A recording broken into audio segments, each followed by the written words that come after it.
नमस्कार दोस्तों, आप सभी का स्वागत है हमारे इस चैनल सिंधु ज्ञान शिक्षा केंद्र में। हमारे इस चैनल के माध्यम से आपको एक दिवसीय परीक्षाओं के लिए उपयोगी महत्वपूर्ण जनरल अवेयरनेस के प्रश्न एवं उत्तर करवाए जाएंगे, जो कि आपकी आने वाली आगामी परीक्षा के लिए महत्वपूर्ण होंगे। स्पेशल रेलवे, एसएससी एवं बैंकिंग में आप हमारे चैनल पर सभी विषयों के विस्तृत वीडियो देखने के लिए चैनल को सब्सक्राइब करें एवं अपने अन्य रिलेटेड स्टडी ग्रुप में शेयर करें। धन्यवाद। प्रश्न क्रमांक 51वां है और दोस्तों ये केमिस्ट्री का तीसरा नंबर का वीडियो है। इससे पहले 2 वीडियो अपलोड कर दिए गए हैं, वह आप हमारे चैनल पर जाकर देख सकते हैं। तो प्रश्न नंबर 11वां है। 51 है, जल में अस्थायी कठोरता का प्रमुख कारण क्या है? पहला ऑप्शन है कैल्शियम एवं मैग्नीशियम के बाइकार्बोनेट, दूसरा है कैल्शियम और मैग्नीशियम के सल्फेट, तीसरा है कैल्शियम और मैग्नीशियम के नाइट्रेट एवं चौथा है उपरोक्त सभी।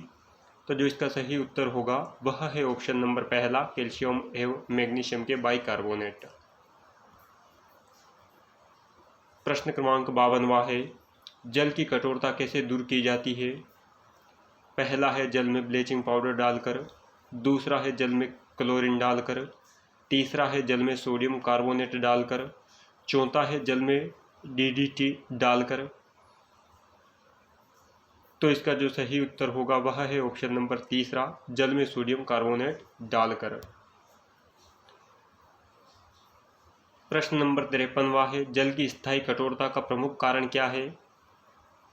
ऑप्शन नंबर पहला है कैल्शियम मैग्नीशियम के बाइकार्बोनेट और दूसरा है कैल्शियम मैग्नीशियम के सल्फेट्स, तीसरा है कैल्शियम एवं मैग्नीशियम के नाइट्रेट्स और चौथा है बी एवं सी दोनों। तो जो इसका सही उत्तर होगा वह है ऑप्शन नंबर बी 4, क्योंकि जो इसका राइट है वह बी एफ सी यानी दूसरा या तीसरा दोनों सही है। कैल्शियम मैग्नीशियम के सल्फेट्स और तीसरा है कैल्शियम एवं मैग्नीशियम के नाइट्रेट, दोनों ही जल की स्थायी कठोरता का प्रमुख कारण बनते हैं।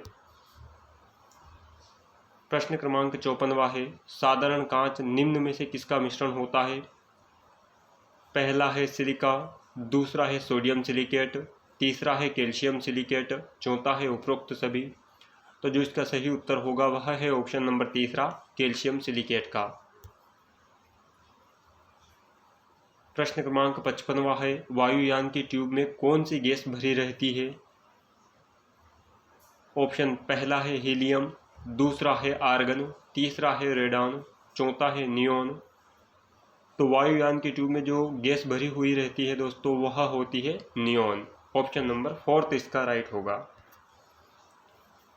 और 56वां प्रश्न है, गुब्बारे में निम्न में से कौन सी गैस भरी होती है? ऑप्शन नंबर पहला हीलियम, दूसरा आर्गन, तीसरा है रेडॉन, चौथा है नियोन। तो इसका जो सही उत्तर होगा वह है ऑप्शन नंबर पहला, हीलियम। प्रश्न क्रमांक 57वां है, फोटोग्राफी में प्रयुक्त हाइपोविलियन का रासायनिक नाम क्या है? ऑप्शन नंबर पहला है सिल्वर ब्रोमाइड, दूसरा है सोडियम थायोसल्फेट, तीसरा है सोडियम सिलिकेट, चौथा है कैल्शियम कार्बोनेट। तो इसका जो सही उत्तर है वह है ऑप्शन नंबर पहला, सिल्वर ब्रोमाइड। और 58वां प्रश्न है, हंसाने वाली गैस है? ऑप्शन नंबर पहला नाइट्रस ऑक्साइड, दूसरा है अमोनिया, तीसरा है अमोनियम क्लोराइड, चौथा है नाइट्रोजन परऑक्साइड। तो जो इसका सही उत्तर है वह है ऑप्शन नंबर पहला, नाइट्रस ऑक्साइड। 59वां प्रश्न है, निम्न में से किस में कार्बन की प्रतिशतता अधिक होती है? पहला है ढलवा लोहे में, दूसरा है पिटवा लोहे में, तीसरा है स्टील में और चौथा है एल्यूमिनियम में। तो ढलवे लोहे की अधिकतमता होती है दोस्तों ढलवे लोहे में। इसका ऑप्शन नंबर पहला सही होगा। और कुछ इम्पोर्टेंट फैक्ट है दोस्तों जो आपके एग्ज़ाम के लिए अत्यधिक महत्वपूर्ण हैं, आप इन्हें ज़रूर याद रखें। कुछ औषधियाँ, उपयोग एवं उदाहरण दिए हुए हैं जो इस प्रकार से है।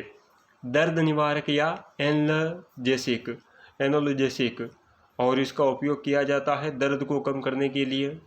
उदाहरण जैसे एस्पिरिन, पैरासीटामोल, मॉर्फिन, फेरेंसिटिन।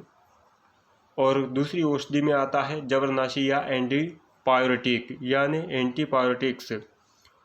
और उपयोग है इसका जवर को कम करने या बुखार को कम करने के लिए। और उदाहरण पैरासीटामोल, एस्पिरिन, फिनेसिटिन और एंजिलजिन, नोवालजिन इसके प्रमुख उदाहरण है। और औषधि है प्रशांतक, ट्रैंक्विलाइज़र और इसका उपयोग किया जाता है तनाव ए सामान्य तथा जटिल मस्तिष्क रोगों के उपचार के लिए। उदाहरण जैसे एक्वानिल, वेलियम, क्लोरोडाइजेज, पाक्साइड, सीरोटोनिन, मेप्रोबेमिन। और औषधि है फुर्तीरोधी या एंटीसेप्टिक। उपयोग जो इसका किया जाता है दोस्तों, सूक्ष्मजीवों की वृद्धि को रोकने एवं उन्हें नष्ट करने के लिए इसका उपयोग किया जाता है। सजीवों पर प्रयुक्त की जाती है। इसका उपयोग केवल सजीवों में किया जाता है, न कि निर्जीवों में। और उदाहरण डेट्रॉन, क्लोरोजाइलिनॉल एवं प्रतिजैविक व टर्फिनॉल का मिश्रण, सेलवॉन, आयोडीन, आयोडोफॉर्म, बोरिक अम्ल, हाइड्रोजन पेरोक्साइड। और औषधि है अगली प्रतिजैविक या एंटीबायोटिक। इसका उपयोग जो किया जाता है सूक्ष्मजीवों को नष्ट करने के लिए, ये सूक्ष्मजीवों से ही प्राप्त की जाती है। जो दोस्तों प्रतिजैविक या एंटीबायोटिक है इसका उपयोग सूक्ष्मजीवों को नष्ट करने के लिए किया जाता है। और खासियत यह है कि ये सूक्ष्मजीवों से ही क्या प्राप्त करी जाती है। और उदाहरण जैसे पेनिसिलिन 1929 में फ्लेमिंग ने खोजा था। पेनिसिलिन की खोज 1929 में फ्लेमिंग ने करी थी। और एम्पिलिसिन, एमाक्सिलिसिन, अफ्लोसेसिन, क्लोरोफेमेनिकोल। और अगली औषधि है एंटी मलेरियम। उपयोग जो किया जाता है इसका मलेरिया के उपचार के लिए। और उदाहरण कौन सी, क्लोरोक्विन। अगली औषधि है सल्फा ड्रग का उपयोग है दोस्तों स्पेशल फुर्तीरोधी के स्थान पर प्रयुक्त की जाती है। कौन से, सल्फा ड्रग्स। और उदाहरण सल्फानीलेमाइड, सल्फाडाइएजिन और सल्फापेरिडीन। अगली औषधि है प्रति अम्ल, जिसका उपयोग अम्लता को कम करने के लिए किया जाता है। उदाहरण बेकिंग सोडा, मैग्नीशियम हाइड्रॉक्साइड। ये कुछ इम्पोर्टेंट औषधियाँ, उपयोग एवं इनके उदाहरण थे दोस्तों, जो कई प्रकार के एग्जामों में पिछली बार पूछे गए हैं और आने वाली परीक्षाओं में भी जिनके आने की संभावना अत्यधिक है। आप इन्हें अवश्य याद रखें एवं इस वीडियो की PDF पाने के लिए आप हमारे टेलीग्राम चैनल को ज़रूर सब्सक्राइब करें।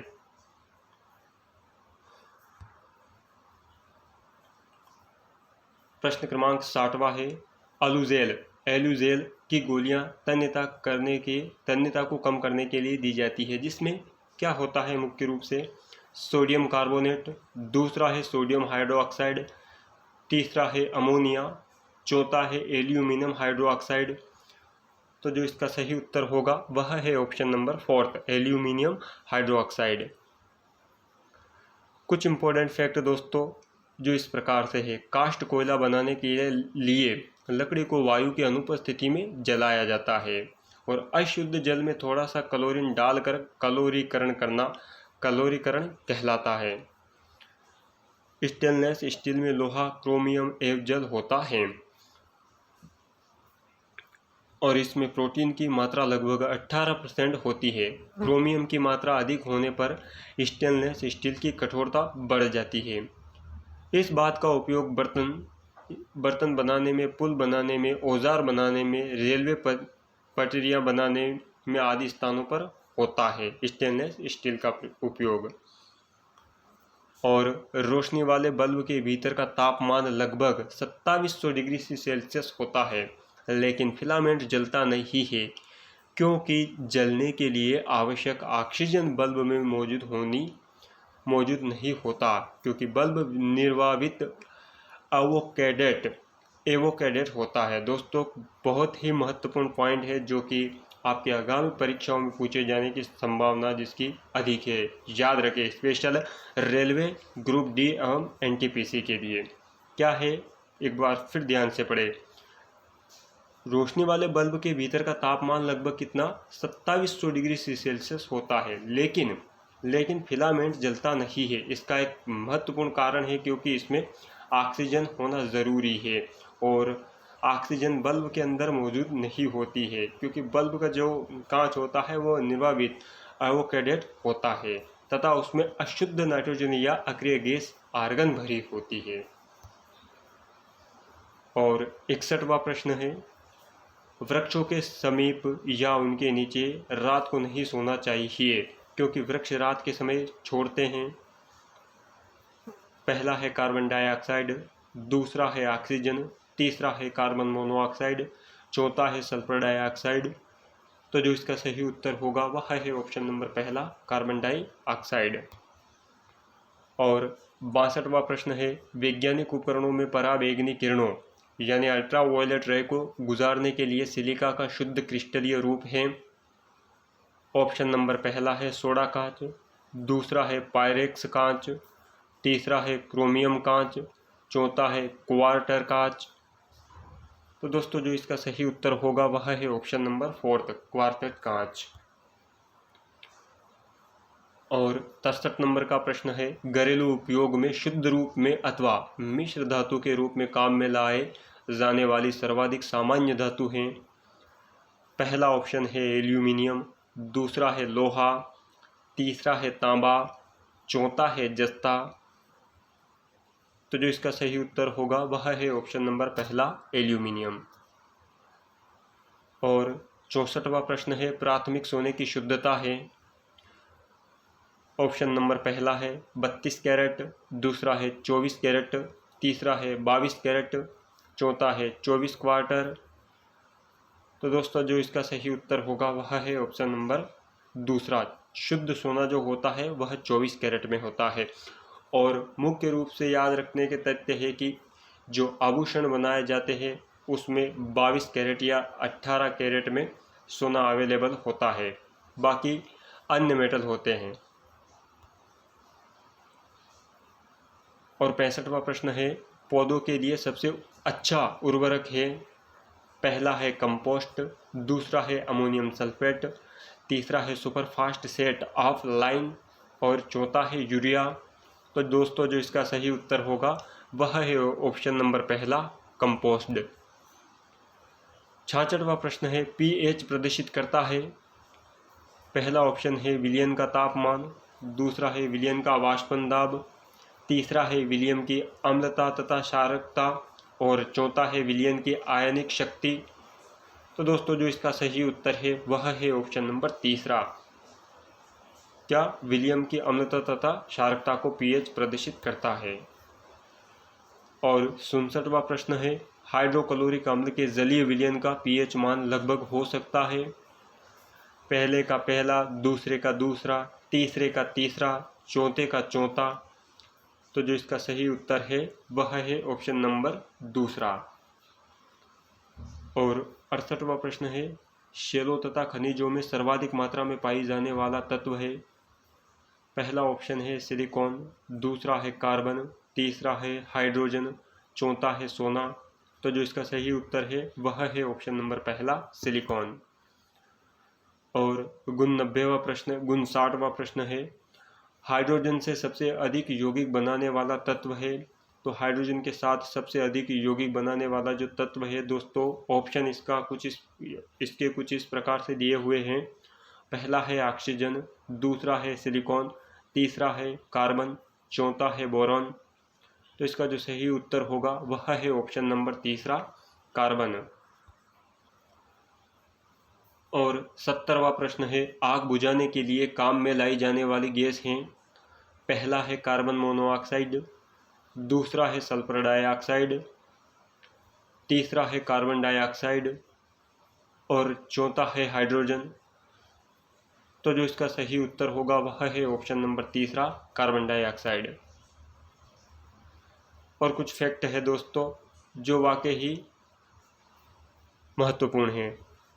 कण और उनकी खोज और खोजकर्ता एवं आवेश, द्रव्यमान और स्थिति इसमें दर्शा रखी है दोस्तों, जो कुछ इस प्रकार से है। अब कण में नाम आता है पहला इलेक्ट्रॉन का, जिसे खोजा था जे थॉमसन ने, और इसका इलेक्ट्रॉन का जो आवेश होता है वह होता है -1.6 इंटू 10⁻19 और इलेक्ट्रॉन का जो द्रव्यमान होता है वो 9.1 इंटू 10⁻31 या 0.000554। और स्थिति, तो इलेक्ट्रॉन जो है दोस्तों यह नाभिक के चारों ओर उपस्थित होता है।